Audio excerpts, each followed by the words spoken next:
Hey everybody, welcome to Healthy Weight Management. We're going to do some nutritional myth busting today. I'm April DePriest. I'm an exercise physiologist and I currently study applied physiology, basically how nutrition affects our overall health. So from there, we are going to talk a little bit about weight management. It's really a tricky formula in real life, but it basically breaks down to calories in, calories out. Nobody really likes to hear that because it sounds like we have so much control over this. And in reality, our metabolisms can be a lot trickier than just calories in, calories out, and they can force us to eat more than we realize we're eating and to be too tired to want to exercise and things like that.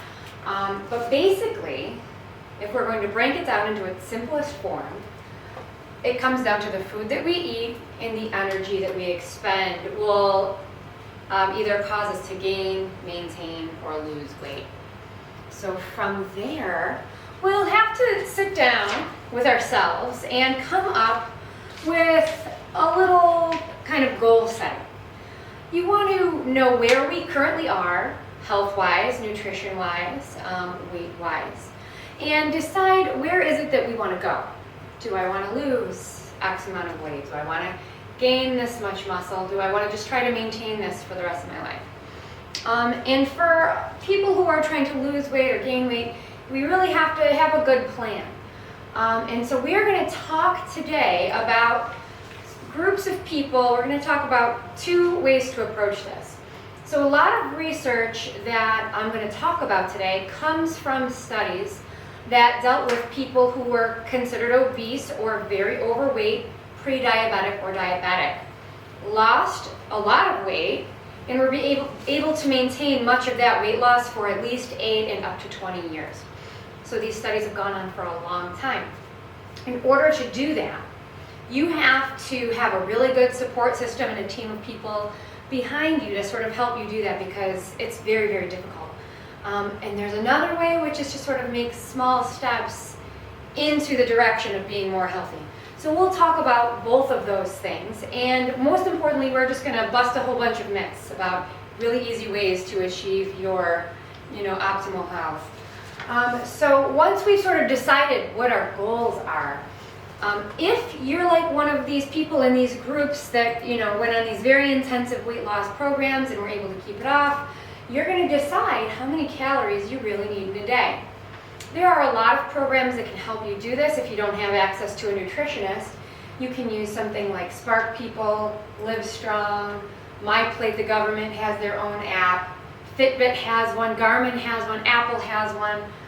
Garmin uses MyFitnessPal, which I love, I think it's great.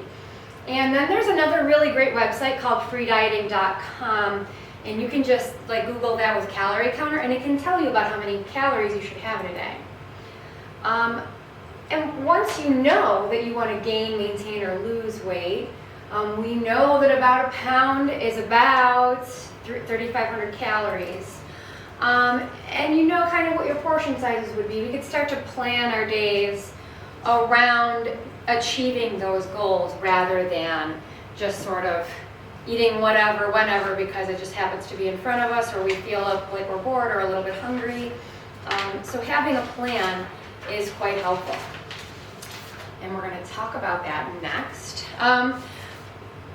Basically, you want your plates to kind of emulate this. You want to have half your plate be, healthy veggies and maybe, a little bit of fruit. Whole grains on the other side for a quarter of the plate, and a lean protein. So what this might be is, some lentils or tofu or turkey, something like that, a fish. Grains are going to be whole grain, meaning that they are like 100% whole wheat pasta or brown rice or something like that. And then maybe a salad over here. So what if you have pizza? What the heck? How do we do that? What if I want a bowl of soup? How do I do that? So basically you want a quarter of what you're eating in any given meal to be protein, a quarter to be a whole grain, and half of it to be fruits and vegetables. If you can pretty much stick with this guideline, you're fine. And then for dairy, people who like dairy, You don't have to have it in your diet. There's a lot of reasons why it's good for you, and it does, sort of help maintain weight and weight loss and things like that. Go right ahead and have that as well. But it's not necessary. So we'll take a look at how we plan that. And this is very, very basic. It's not going to work for everyone. Everyone doesn't necessarily have to have snacks. Everyone definitely isn't going to be on a 1,500 calorie diet. But let's just give you an idea. So, let's say you do want to have 2 snacks a day because it just keeps you fueled and going through your day. You don't get the 2 o'clock drowsies. So you want to have 1 or 2 small snacks. You're about, let's say, a 135-pound woman. You want to lose a pound a week until you're at your goal weight of maybe 120 pounds or something like that. So let's say, which by the way, I'm not 120 pounds. This is fewer calories than I would want to have. This is just an example. It's a basic example. So this is quite low. So breakfast, you want to have about a 300 calorie breakfast, 100 calorie snack, 400 calorie lunch, 100 calorie snack, 600 calorie dinner. You take a look at that, and we're going to wind up at about 1,500 calories. So you can play with this all you want and come up to what works for you. And we'll talk a little bit more about what we want to see when we take a look at that plate. I kind of went through it really quickly. Your helpful foods are going to be things like lean protein. So we have fish, skinless white meat, poultry, legumes, low-fat dairy, and eggs. So legumes are basically your beans, your lentils, things like that, which are really a great source of protein, very, very healthy for you, help you to feel full.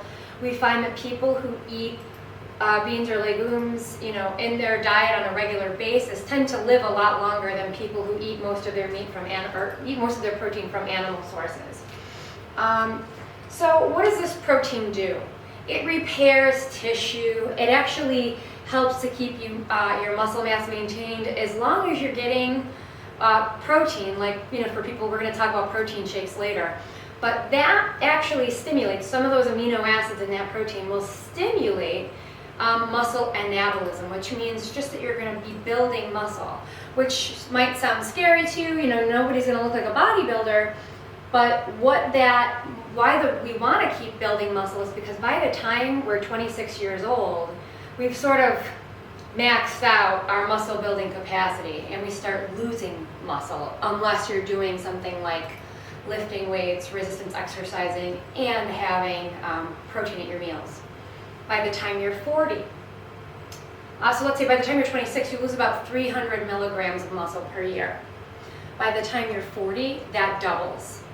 By the time men and women are 76 years old, they have about the same muscle mass and coordination and strength abilities as they did when they were 11. So we can see why we want to maintain these things because they help with our health and vitality. Muscle isn't just about saying which way to the beach. It's also about just your everyday functioning.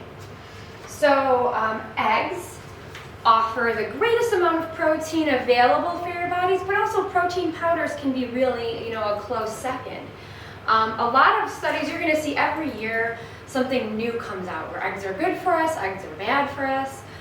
We're totally fine to have at least 1 egg a day, unless your doctor tells you not to, which I'm not sure that any doctors would tell you not to anymore.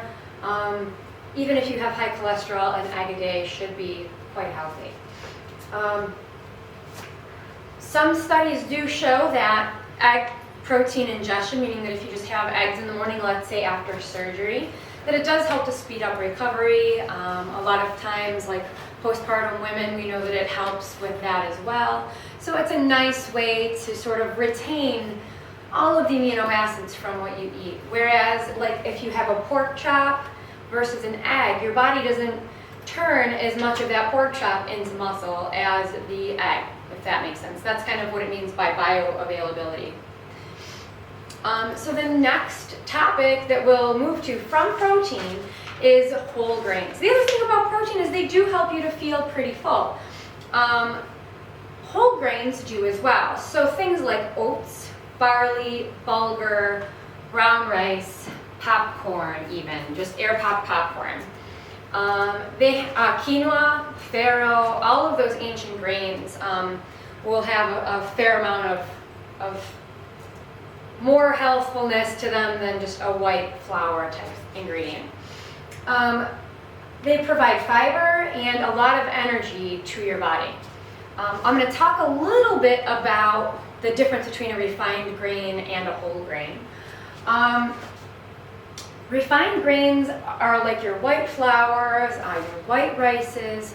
They do promote a little bit more inflammation in your body, and basically what the refinement process does is it only gives you the sort of endosperm, the sort of part of that seed, because all of these grains are really seeds.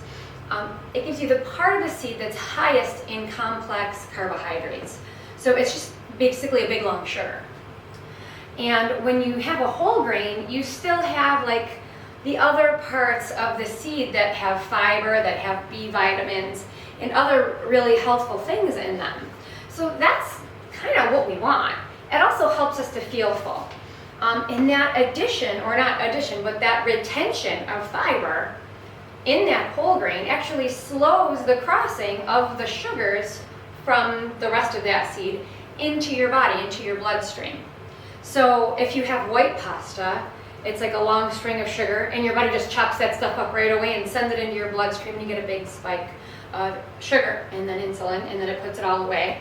And then pretty soon after, you're hungry again. Same thing will happen with like a white rice. Let's say you have oatmeal instead, or you have a 100% whole grain pasta that retains all of the other parts of the seed, including the endosperm. So you still have that sugar in there, but now there's a bunch of other stuff. There's a bunch of fiber, there's fiber that you can't digest, and it's all in there together, and it slows the movement of those sugars, and it slows the breakdown of those sugars so that it can't quite come across your gut lining as quickly. You get a steadier stream of glucose that can sort of go to your blood, and takes longer to get put away. You don't get that spike in insulin, which isn't necessarily a horrible thing, but a spike of insulin sort of puts everything away. All insulin does is put the sugar away. That spike in insulin puts all the sugar away, and as they're sort of shutting the garage door on the sugar, they go tab another hormone called ghrelin. So when insulin goes away, out comes ghrelin. And ghrelin makes you hungry, okay? So the more insulin that comes out and gets put away, the more ghrelin comes out and makes you hungry, more hungry.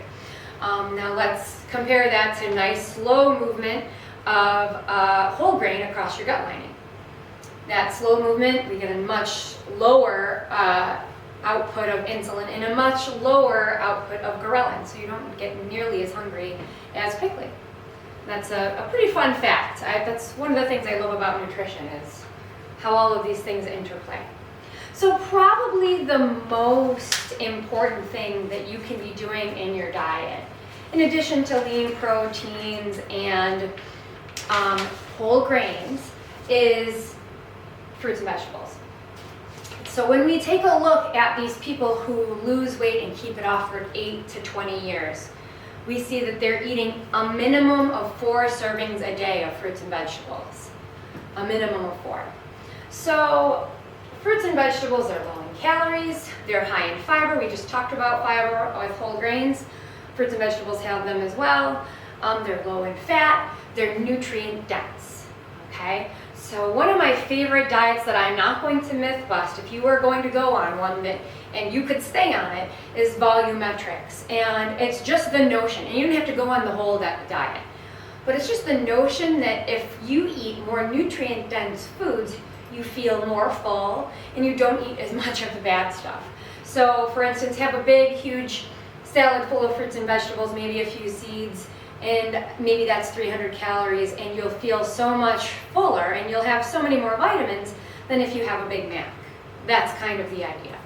So fruits and vegetables, time and time again, studies show that it's quite helpful in terms of helping you to feel full and keep weight off. Also, it's full of antioxidants and things that quell your inflammation. So inflammation is a huge topic in nutrition right now, and in just overall health.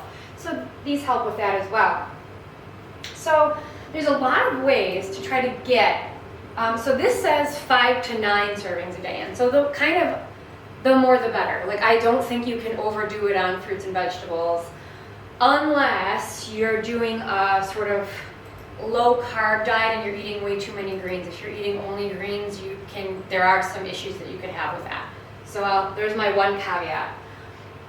Ways that you can get more vegetables in your day are to just switch up maybe some of your processed snacks that you might like. So like maybe you'll have a Nutri-Grain bar or something, which is promoted as being quite healthy.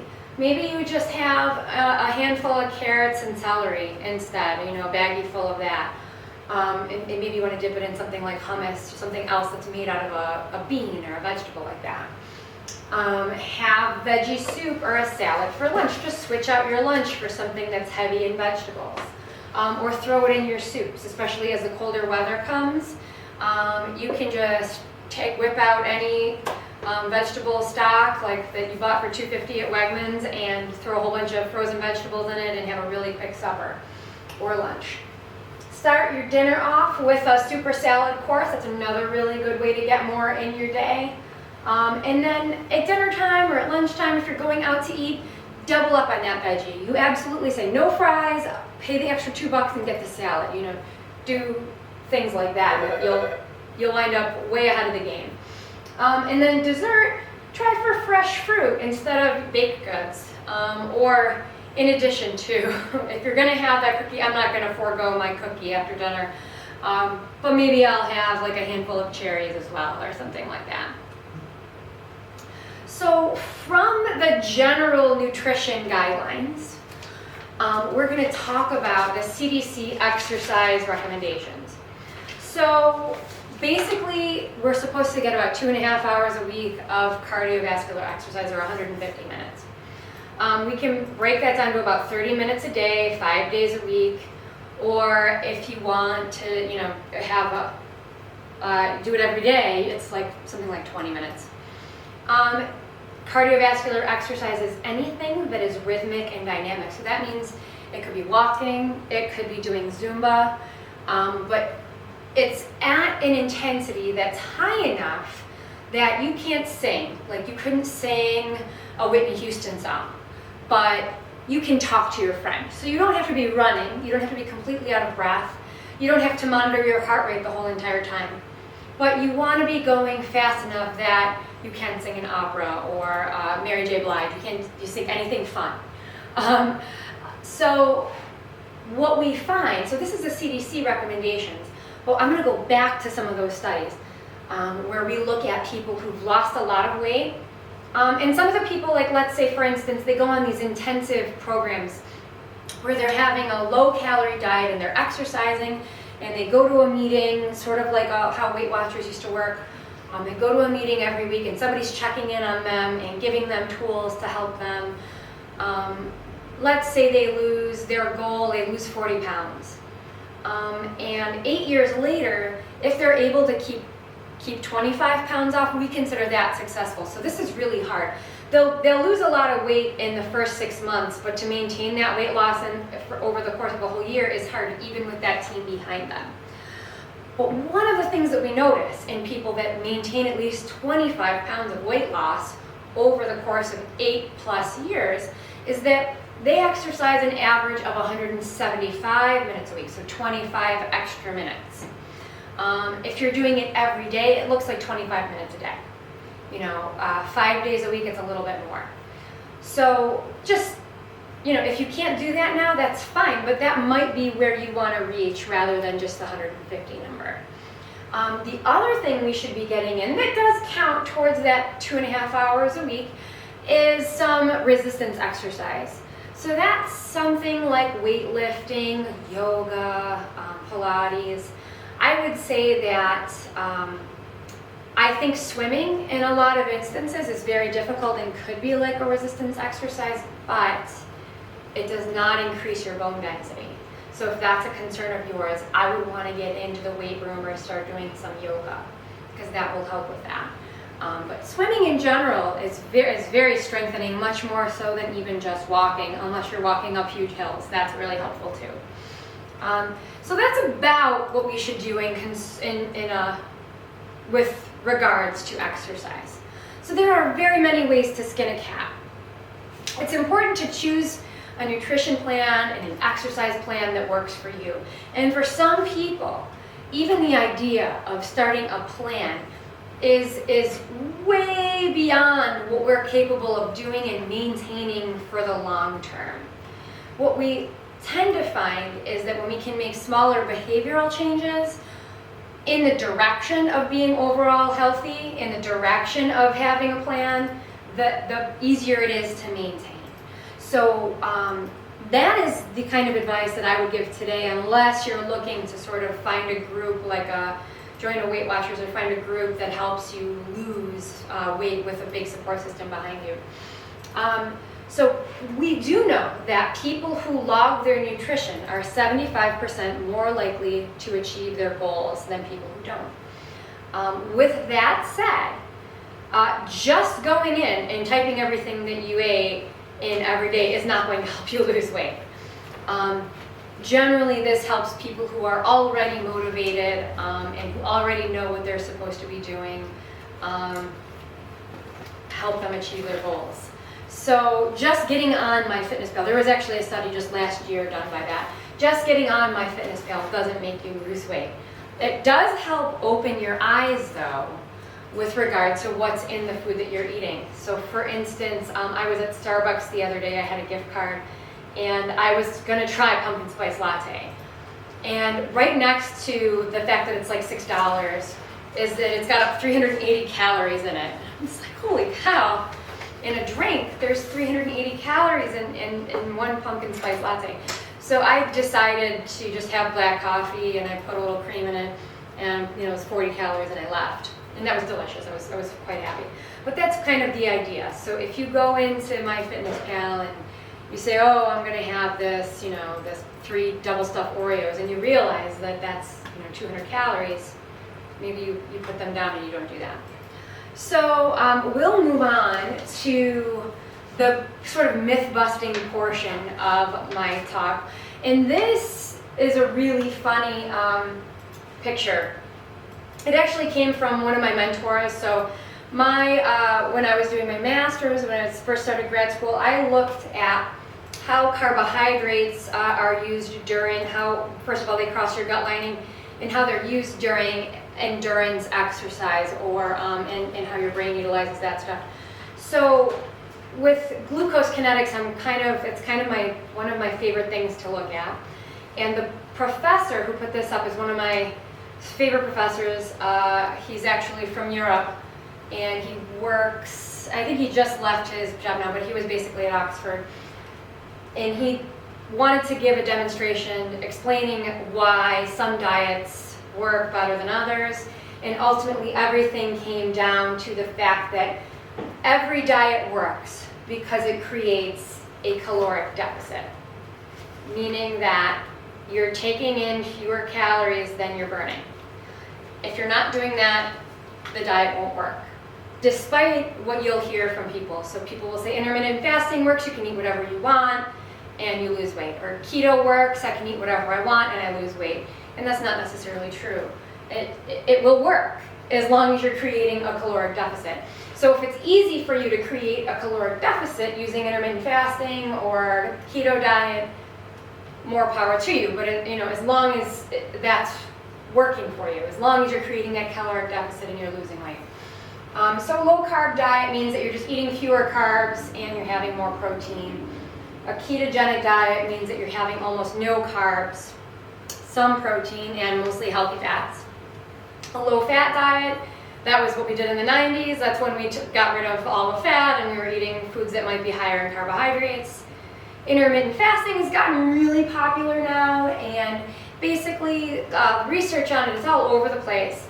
But it involves you restricting the number of hours a day that you're eating. Okay, that I think is the most succinct, easiest way to understand that.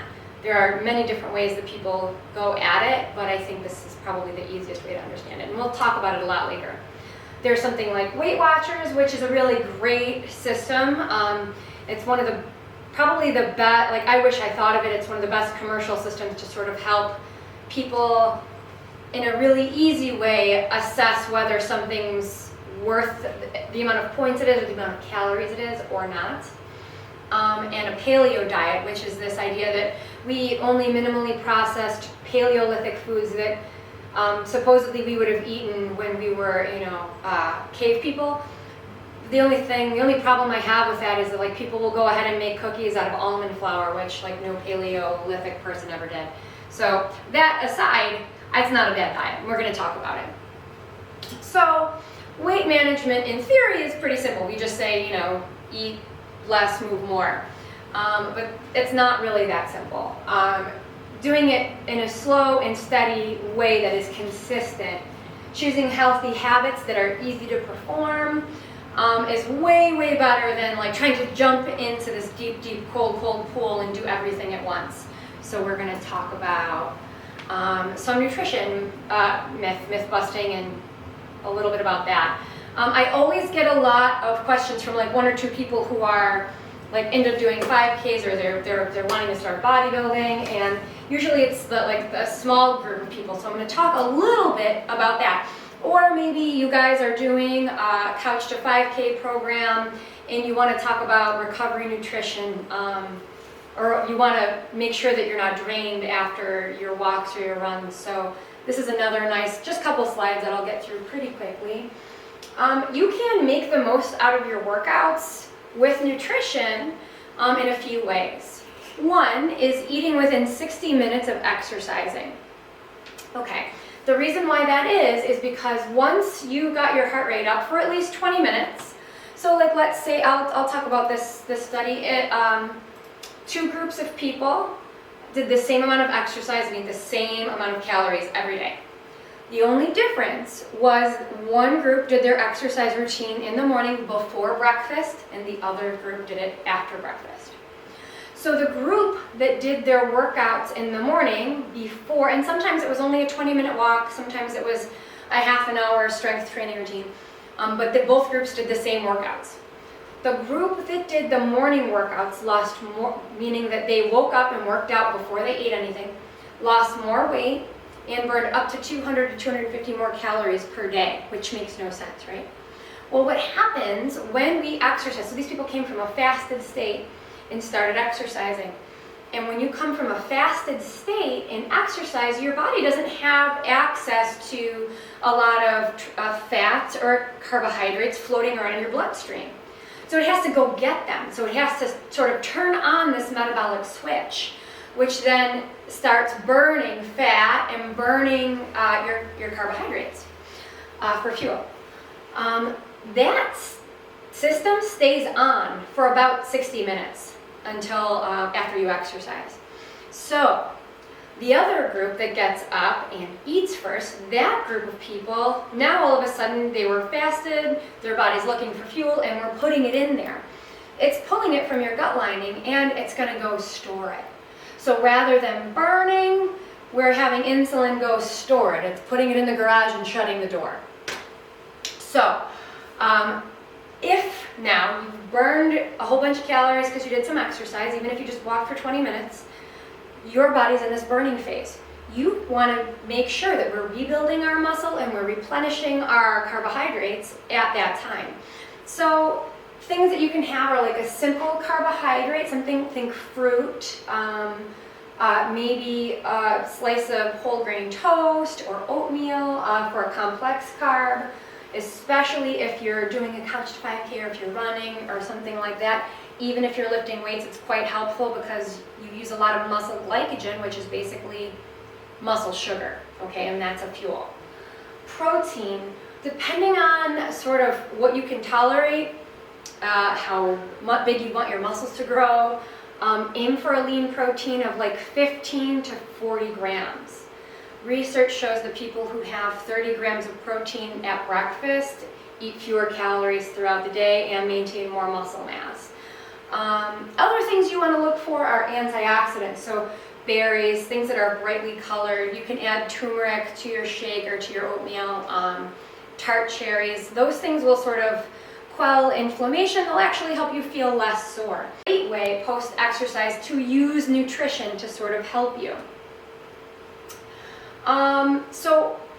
With regards to recovery, you want to have about, if you're exercising on a regular basis, about 1.2 to 1.6 grams per pound of body weight of protein. What does that mean? That means if you weigh 200 pounds, if you want to build muscle, you want to have about 150 grams of protein per day. That's basically what that means. So it's just to give you an idea of how much you need with regards to what you want to do. So if you're, let's say if you're 200 pounds again, you want to have a minimum of 80 grams of protein per day to be able to sort of keep the amount of muscle mass that you already have.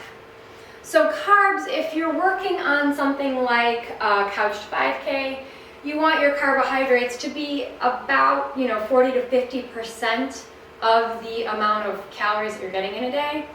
And hydration is probably the most important thing. Half of your body weight in fluids. So if I'm 150 pounds, that means 75 fluid ounces of water a day. If it's really hot outside and you're going to go out and you're going to run, or you're going to even walk and it's hot for more than an hour, it's quite okay to supplement with a little bit of something like a Gatorade. Under normal circumstances, it's probably unnecessary, but if you're starting a pretty big exercise routine, it can be very helpful. So protein supplements, you don't have to just be a bodybuilder to want to try these things. Protein is quite helpful at maintaining muscle mass. The amino acids in there actually stimulate new muscle cell generation. So one of the biggest studies that I've actually, I got a lot out of, because I used to be the kind of person that was food only, who needs this stuff. I had to do a lot of research, I can't remember why, on this particular topic. Dr. Tang, who is a nutrition researcher at Roswell, did a study of women who were undergoing chemotherapy and maybe radiation for breast cancer. And she was interested in knowing whether or not protein supplements were helpful. She used whey and a vegetable protein in 2 different groups, and found that the supplements were actually quite helpful at maintaining muscle mass while they're going through this chemo that sort of degrades your body's healthful stores of things. So whey protein was actually better at stimulating muscle growth than vegetable proteins.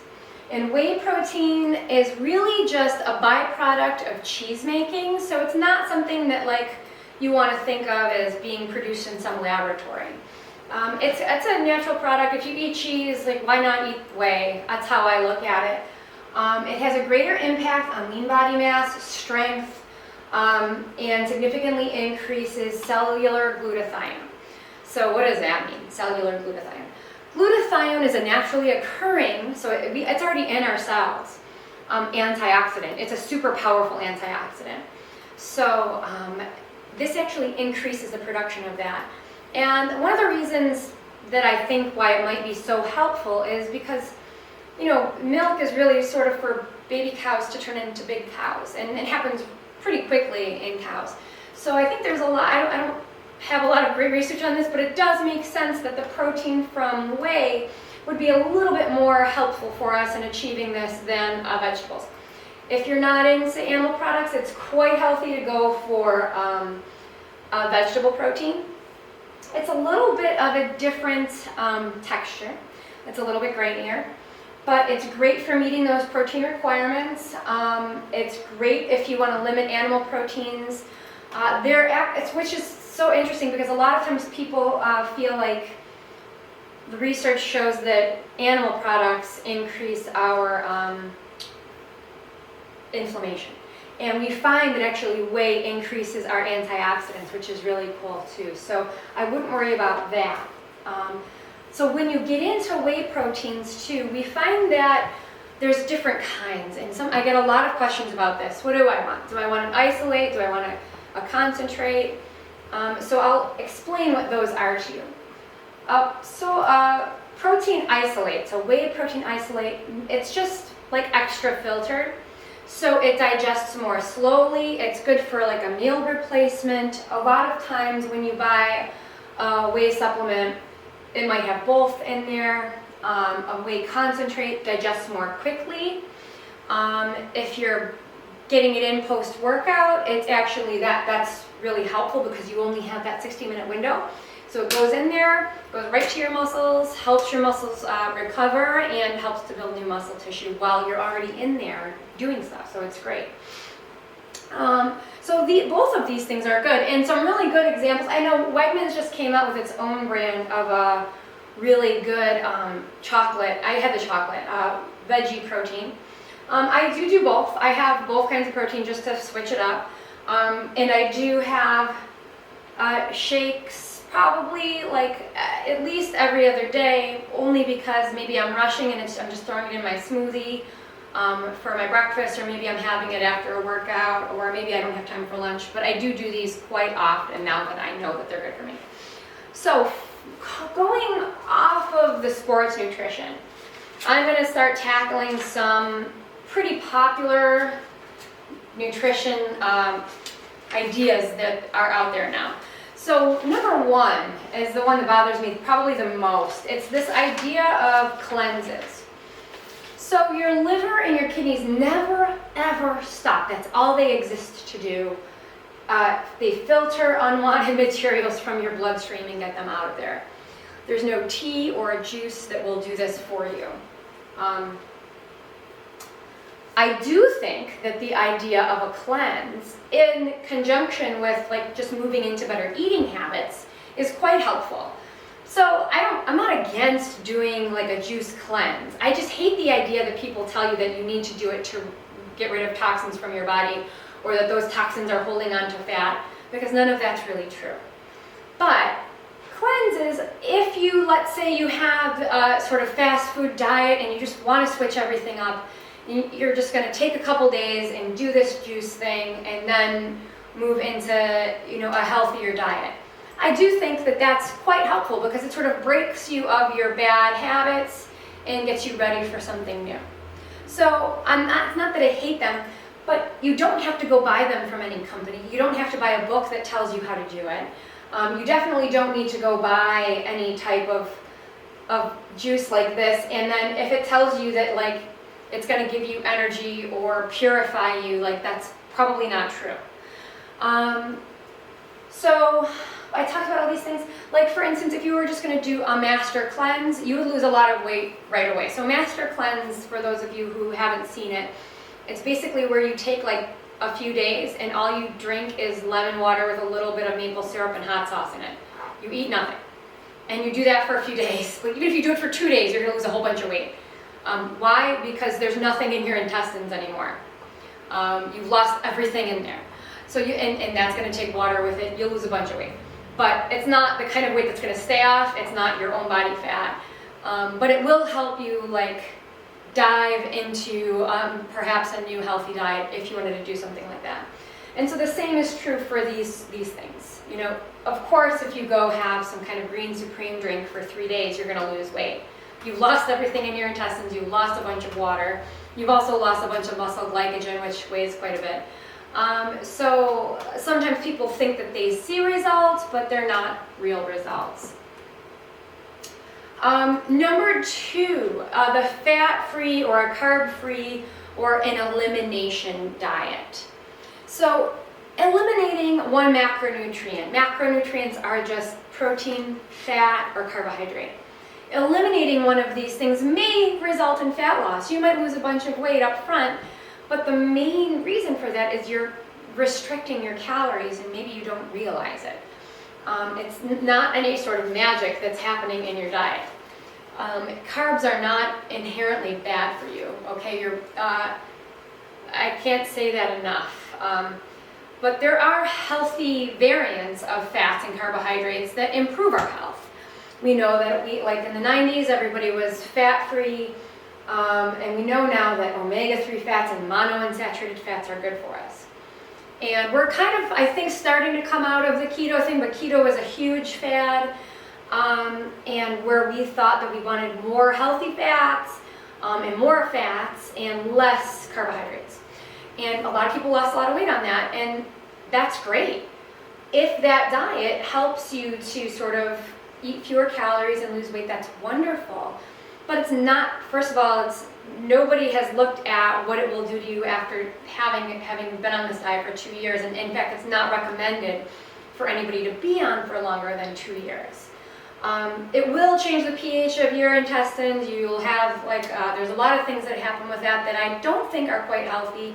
And lastly, it's really hard to maintain a ketogenic diet. It's really hard. Like, who can never have a grain for the rest of their lives? It's really hard to do this. So it's not necessarily realistic. It's probably not the healthiest thing for us. We start losing whole grains, you lose fiber, fruits, all of those things are really, really healthy for us. And I don't like to see those eliminated from our diet for the sake of maybe losing weight a little bit more quickly. And a lot of people get up in arms because they've lost so much weight doing keto. And really, I think if it stands the test of time, if you can keep that weight off and stay healthy, that's wonderful. But it's probably not the healthiest diet. In fact, we know that it's not the healthiest way to do this. So some of the issues that you may find are if you're eating especially a lot of green veggies and you're eating a high protein and a high fat diet, that you look at things like kidney stones, you look at things like having less fiber in your intestines sort of slows your gastric motility, you lose some healthy probiotics, and you're probably going to see more, as time goes, more intestinal issues. So those are two healthy things that I'd like you to think about before you start eliminating really, really healthy whole grains and fruits from your diet. The longest lived people in the world have a diet of 55 to 65% carbohydrates. So if you're on keto, it's something like 20% or less. A lot of times it's like 5% of your diet comes from carbohydrates. So the people who live to be centenarians, the longest lived groups of people in the world, have at least more than half of their diet comes from carbohydrates. So I think that tells you a lot about your longevity and your overall health versus just being able to lose a bunch of weight quickly. And if you're interested in exercising, also those carbohydrates come in really handy. If you look at the world's best runners, their diets are like 75% carbohydrates. Even 5Kers, you don't want to go, if you're running 15 to 20 miles a week, you don't want to go under 40% carbohydrates, and we'll talk a little bit more about that later. So nutrition myth number 3, nutrient timing and intermittent fasting. So this is actually something I can get behind. But if you're losing weight because you're doing intermittent fasting, you're not losing the weight because there's some magic that's happening. You're losing weight because you're taking in fewer calories. So intermittent fasting shows a lot of promise. So one of the things about our Western diets is that we tend to just we have access to calories like it's nobody's business. I can be bored, I can just feel like going through a drive-through and I can go to a Starbucks and have a 390 calorie latte like that. We just have such great access to calories that a lot of people don't even think about it. We eat way too much, we take in way too many calories, and when that happens, our body's constantly trying to put that stuff away. We start to see things like metabolic syndrome. So intermittent fasting puts a stop to all that. It says, listen, we're only eating from here to here. And now you've got this fasted time where your body's not in put away mode. And I think that is really healthy. That's going to be really good for us in the long term. So because we're not always in put away mode, that's our insulin is putting everything away.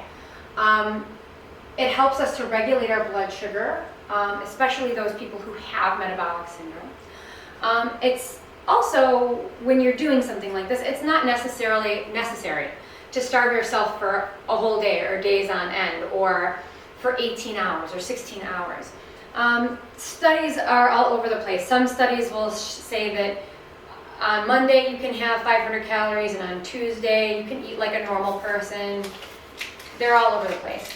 But I think really good research shows that if you can do 12 hours every day, so like you stop eating at 7 at night and you don't eat again until 7 in the morning, that you're fine. You don't have to do anything beyond that. Some people think maybe 14 hours is a little bit better, and that's fine too. I would definitely not to try to like push myself much further than that, because that's when you wind up like throwing in the towel and not wanting to do it at all. And I think studies show that 2 days a week, you don't even have to do it every day. 2 days a week of a 14-hour fast was the most effective. And 12 hours was a very close second, close enough that it's fine. I would say just do that. Don't kill yourself if you don't want to go to 14. And you don't have to do it every day either. Fasting works because it keeps you hypocaloric. Remember, I said that it's not because of this magic that's happening. It's because that we're just not eating as much as we normally did. Okay. If you decide that in that, whatever that 12-hour window or the 10-hour window that you're going to eat, you're going to go to Cheesecake Factory and you're going to have, your 380. If you overdo your calories, you will still gain weight. So as long as we are eating healthfully, great. So myth number 4. We could have put the cleanses in with this one, but the myth is that any product is necessary for weight loss. There are some products that are helpful. They're not going to do it for you, but there are some things that can help. Like probiotics can be helpful at helping people lose weight. People have been getting probiotics in their diets naturally for hundreds of years before we ever knew that we could put probiotics in a pill and just give them to people. So you don't have to go buy a probiotic to have it help you. Detox teas, those shakes, all of those things, they could be helpful, they could be harmful. It all depends on the nutrition habits that you have, like that you partake in after that. Homemade juices from blended whole veggies are going to be so much better for you than just buying like a Bold House Farms thing off the shelf. That's going to be full of sugar, by the way. Let's see, so you're still going to retain a lot of fiber if you are blending it up like in your Ninja or a Vitamix. If you put it through a juicer, you're going to lose a lot of that fiber. You'd be better off just eating the vegetables than making a juice out of it. But you can still do all of those things on your own. You don't have to go buy some company's product, which is going to be full of preservatives and things like that. So you don't have to rely on that stuff. They can help jumpstart you, but you don't have to rely on it. And any tea could be helpful. You don't have to go buy some brand's subscription tea service. So other things like bars, meal prep, drinks, these things can be quite helpful. Shakes to have on hand, just like I said, I keep protein shakes on hand. I usually make my own smoothies though. They're helpful, but they're not the be-all, end-all. They're not going to get you to where you want to go if you don't do the extra work. So that is nutrition myth number 4. Nutrition myth number 5 is that dairy is bad for us, so I'm only going to have nut milks. And this isn't, I'm not against nut milks. Like, for instance, almond milk or all those things. I just want to give a clear picture of what that is. So if you buy almond milk and it's only 35 calories per serving, that means that there's probably not more than 4 almonds in the glass. And if you ever want to make your own almond milk, you can. You just take however many almonds that you want, more to make it creamier. They're better if they're raw than if they're roasted. Or you could do it with cashews. Raw cashews is delicious. And then you just fill it up with like some maybe water from your Brita or filtered water in your blender, like a cup's worth. And then you just blend the heck out of it. If you want to get all the little bits and pieces out, you just run it through a cheesecloth or a sieve, and then you drink it. And that's your own almond milk. But if you want to go buy it from the store, so there's maybe 4 almonds in a glass. And then they put a whole bunch of other stuff in it, so they're going to add the vitamins back to it, just like, vitamin D is added to milk. they are going to, maybe they want to make it creamy, so they'll add a substance called carrageenan into it, which makes it creamy, and it comes from like a seaweed. And for some people it can irritate your intestines, and for other people you're fine. And that's not a very big deal. But the notion that those 4 almonds in that water is healthier for you than milk is not reality. If you're just not into milk, or you're not into it, that's fine. That's great. That's a great reason to not have it. But it's not true that nut milk is healthier. I actually, probably 15 years ago, I was asked to do a talk about organic products. And I'm from South Buffalo. I'd never been on a farm. I didn't know anything about it. I did a bunch of reading, but I still kind of wanted to taste. And there was a dairy farm that's right by where I mountain bike. So I stopped by, and I managed to arrange a time to talk to the farmer. And I was really surprised because his cows are always out eating grass just like this. They're outside in the winter. They're always outside. I was surprised that he sells his milk to upstate Niagara, and so do a lot of small farmers like this. So this is just in Wales, it's right outside of East Aurora. They eat grass, they're in the sunshine, they're not, in a factory in a box. So a lot of upstate Niagara's, or all of upstate Niagara's dairy farmers are kind of in this model. They don't give them any hormones. They're actually not really, they say that it's not helpful. That it can cause more problems than not, so they're not going to go buy that hormone for them. They only feed that they might supplement their cows with, so it's not corn, so they're pretty much grass-fed cows. The only supplement that they might give them is in the wintertime. They actually get the excess cocoa shells from a Hershey's factory, and they eat that. So I thought that was neat. So it's pretty self-sufficient, almost like these cows are pastured, but they don't have that organic label. And when I asked why, it was because it's expensive to get an organic label. And that would mean that the cocoa shells that they ate would have to have an organic label. And everything that they do has to, and then you can have a factory cow eat organic corn, and that's considered organic, and that cow's never been outside to eat grass. So the whole industry is weird and hard to go by. But I will say that, and I'm not paid by upstate Niagara, that their dairy products are from pretty much grass-fed cows, which means that you're going to have a whole lot of healthy fats and more omega-3s and that sort of thing in that product, which you don't necessarily get from an almond milk. Not that there's anything wrong with almond milk. I just want to have a clear picture for us of what is and isn't healthy.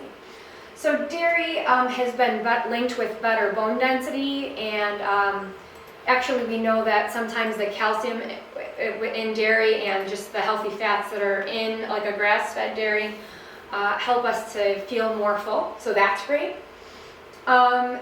We know that in a sort of cultures where they don't have any dairy, that when dairy is inserted into diets of people who have low bone density, that their bone density improves more quickly than people who don't do dairy. So for those reasons, it's quite helpful. We know that children, when they have more dairy in their diets, they grow to be taller. That was a big study that was done in Denmark, which has the world's tallest population. And so there are a lot of good things about it. It's not this sort of product that we've sort of outgrown. So eat and drink whatever you prefer. Don't feel guilty about it. If you love dairy and you're lactose intolerant, just have a Lactaid, so let's not make a big deal out of this or insist that one is bad and one is good. They're both pretty good. The last thing we're going to talk about is macronutrient ratios. So the science behind this, and these are if you were doing keto, they would want you under 20% carbohydrate, maybe 80% fat, things like that. The most successful macronutrient ratio, remember this is fat, carbs, and protein, is 40-30-30. It's the old zone diet from the 90s. When you have a Mediterranean diet and you make that fit into a 40-30-30, you're doing even better. So that means you're not just some bodybuilder going and having, ground beef 3 days a week. You're doing things like beans, you're doing things like fish, maybe lean turkey, stuff like that.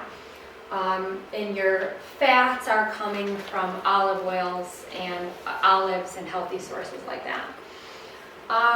So this is the only one that I would, for weight loss and for longevity, if you are going to stick to one, this is a good one. If you are running or if you're exercising a lot, you might feel a little bit drained here. Like if you're training for a marathon, I would say definitely increase those carbs to 50, and you could pull from either, you could pull 5 from, you could pull from either place, but you want the carbs there. So the group that maintain the blessed blood sugar, lipid markers, all of those things, so when compared with this diet, with any other macronutrient combination, these people had all of the best metabolic markers, so the best cholesterol, etc., etc. People who like to exercise a lot, I just said that, you might need more carbs. You might want to try to increase to 50% carbs. And there's a lot of research that shows like that if it fits your macros, like, so don't count calories, count your macros, which basically is counting calories because you want so many grams of carbs, you want so many grams of fat, and that has to fit in. So your carbs and protein are 4 grams, or 4 calories per gram, and fat's 9. If you're counting your macros, you're counting your calories. So that's a little caveat there, but that's okay too, because there's nothing wrong with doing either if that's what you want to do. So hopefully that answered some of your nutrition questions. Hopefully it cleared up some nutrition myths that are out there that are pretty prevalent, especially in social media. And thanks for listening.